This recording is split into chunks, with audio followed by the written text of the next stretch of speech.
দর্শক বন্ধুরা, welcome back to my YouTube channel. বন্ধুরা, আমার ইউটিউব চ্যানেলে আপনাদের সকলকে স্বাগত জানাই। তো চলুন বিভিন্ন স্বনামধন্য পত্র পত্রিকায় প্রকাশিত কয়েকটি বিশেষ খবর দেখে নেওয়া যাক। রাষ্ট্রীয় খণ্ডে প্রকাশিত বিশেষ খবরটি হল শাহের আসনেও 16 বিরোধী প্রার্থীর মনোনয়ন প্রত্যাহার। বিনা প্রতিদ্বন্দ্বিতায় জয়ের ছক কষেছিলেন অমিত শাহ, কারণ তার নির্বাচনী কেন্দ্র গুজরাতের গান্ধীনগরে দেখা গিয়েছে সুরাতের মতো বিরোধী প্রার্থীদের সরে দাঁড়ানোর ঢল। মোদী সরকারের সেকেন্ড ইন কমান্ড এর বিরুদ্ধে প্রতিদ্বন্দ্বিতায় নামা 9 জনের মনোনয়ন প্রথমে বাতিল হয়েছিল, তারপর মনোনয়ন প্রত্যাহার করে নিয়েছেন মোট 16 জন। এর মধ্যে 12 জনই নির্দল ছিলেন, 4 জন ছোট রাজনৈতিক দলের প্রার্থী ছিলেন। কিন্তু কেন এমন সিদ্ধান্ত? প্রার্থীপদ প্রত্যাহার করা কয়েকজনের দাবি, শাসক দল বিজেপির চাপের মুখে তারা সরে দাঁড়াতে বাধ্য হয়েছেন। এমনই এক প্রার্থী জিতেন্দ্র চৌহান। গত 21 এপ্রিল সুরাতের বিজেপি প্রার্থীর বিনা প্রতিদ্বন্দ্বিতায় জয়ী হওয়ার দিন সন্ধ্যাতেই তার একটি ভিডিও সামনে এসেছিল। সেখানে 39 বছরের জিতেন্দ্রকে কান্না ভেজা গলায় বলতে শোনা গিয়েছে, গান্ধীনগর আসনে প্রার্থীপদ প্রত্যাহারের জন্য চাপ দিচ্ছে অমিত শাহর লোকজন। টাকার প্রস্তাবও দেওয়া হয়েছে, এমনকি অপহরণ পর্যন্ত করা হয়েছিল। প্রাণহানির আশঙ্কাও প্রকাশ করেছেন তিনি। আরও বলেছেন, সকলের কাছে আমার আর্জি, দেশ বিপদের মুখে, দেশকে রক্ষা করুন। পরদিনই মনোনয়ন প্রত্যাহার করেছেন জিতেন্দ্র। সম্প্রতি একটি অনলাইন সংবাদ মাধ্যমকে তিনি জানিয়েছেন, এর জন্য তাকে চাপ দিয়েছিলেন আমেদাবাদের বাপুনগরের বিজেপি বিধায়ক দীনেশ সিং কুশওয়া। যদিও দীনেশ অভিযোগ অস্বীকার করেছেন। আগামী 7 মে লোকসভা নির্বাচনের তৃতীয় দফায় গুজরাতের 26 আসনের মধ্যে 25টিতে ভোট গ্রহণ হবে। সুরাতে কংগ্রেস সহ অন্যান্য প্রার্থীরা সরে দাঁড়ানোয় বিনা প্রতিদ্বন্দ্বিতায় জিতে গিয়েছে বিজেপি। বাকি আসনগুলোতে তাদের টার্গেট 5 লক্ষেরও বেশি ভোটের ব্যবধানে জয়। গান্ধীনগর তার ব্যতিক্রম নয়। 1989 সাল থেকে এখানে একবারও হারেনি গেরুয়া শিবির। 2019 সালে 5.5 লক্ষেরও বেশি ভোটে জিতেছিলেন কেন্দ্রীয় স্বরাষ্ট্রমন্ত্রী। মোদী শাহের রাজ্য বিজেপির শক্ত ঘাঁটি বলে পরিচিত হলেও এবার ক্ষত্রিয় রাজপুত অসন্তোষ, প্রতিষ্ঠান বিরোধিতার মতো ইস্যুতে অস্বস্তি রয়েছে। এরই মধ্যে শাহের আসনের প্রার্থীদের মনোনয়ন প্রত্যাহারের চাপ দেওয়ার অভিযোগ স্বাভাবিকভাবেই শোরগোল ফেলে দিয়েছে। অন্তত 3 জন প্রার্থী ভয় দেখিয়ে মনোনয়ন প্রত্যাহারে বাধ্য করার অভিযোগ তুলেছেন। জিতেন্দ্র ইও বলেছেন, মনোনয়ন প্রত্যাহারের অনেক কারণ রয়েছে। বাড়িতে 3 কন্যা সন্তান রয়েছেন, আমার কিছু হলে ওদের কি হবে? তাই জলে নেমে কুমিরের সঙ্গে বিবাদ চলে না। বাকি 2 জনের অভিযোগ আবার সরাসরি পুলিশের বিরুদ্ধে। রাজ্য পুলিশের ডিজি বিকাশ সহায় অবশ্য এই ব্যাপারে এখনও মুখ খুলেননি। মনোনয়ন প্রত্যাহার করা বাকি 13 জন অবশ্য ভয় দেখানো বা চাপ দেওয়ার কথা জানাননি। তবে প্রজাতন্ত্র আধার পার্টির প্রার্থী সুমিত্রা মুর্মুকেও ভয় দেখানো হয় বলে অভিযোগ উঠেছে। নিটফল গান্ধীনগরে 39 জন মনোনয়ন জমা দিয়েছিলেন, তাদের মধ্যে এখন লড়াইয়ে মাত্র 14 জন। বিদ্যাজ্যোতির ছাত্রছাত্রীদের ভবিষ্যৎ অনিশ্চয়তায়।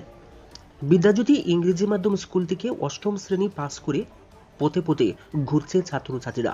কোথাও তাদের ভর্তি মিলছে না। নিজের বিদ্যাজ্যোতি স্কুলের 9ম ক্লাসে বাংলা মাধ্যম নেই, তাই তাদের ভর্তি হবার সুযোগও নেই। আবার পার্শ্ববর্তী বাংলা মাধ্যম স্কুলে পরিকাঠামো এর অভাব দেখিয়েও ভর্তি নিচ্ছেন না। ফলে বিদ্যাজ্যোতি ইংরেজি মাধ্যম স্কুলের সর্বশেষ বাংলা ব্যাচের 8ম শ্রেণীর ছাত্রছাত্রীদের অবস্থা না ঘরকা না ঘাটকা।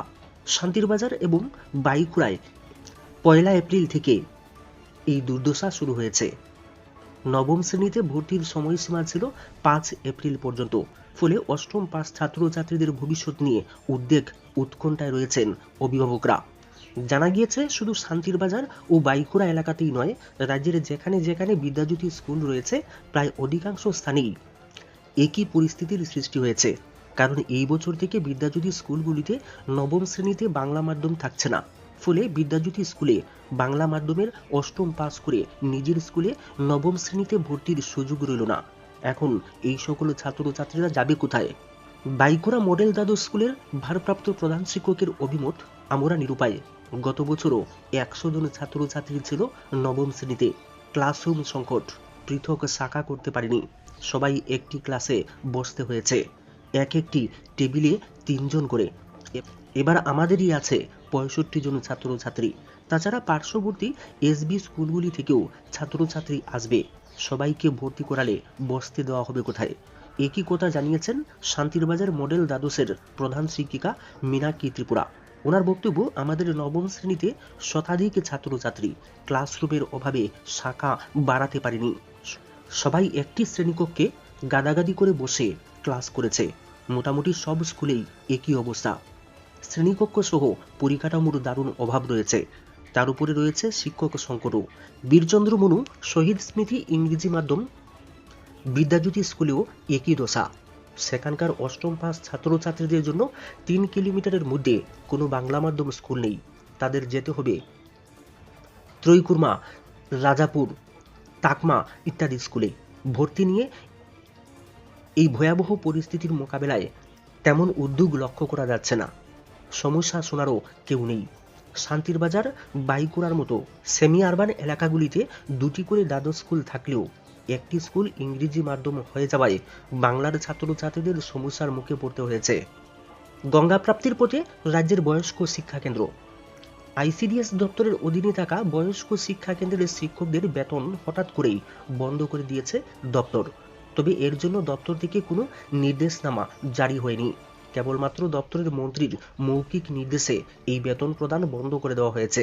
2023 সালের ডিসেম্বর মাস থেকে এই প্রক্রিয়া জারি রয়েছে। তাদের চাকরি আছে কি নেই সেই সম্পর্কিত কোনো নির্দেশও তাদের হাতে ধরিয়ে দেওয়া হয়নি। ফলে বিপাকে পড়েছেন সামান্য বেতন পাওয়া এই কর্মচারীরা। মেলাগড় আইসিডিএস এর আধিকারিক তথা সিডিপিওর বক্তব্য, বয়স্ক শিক্ষা কেন্দ্র বর্তমানে নেই। দপ্তরের অধীনে যারা কাজ করছেন তাদের চাকরির বয়সসীমাও উল্লেখ নেই।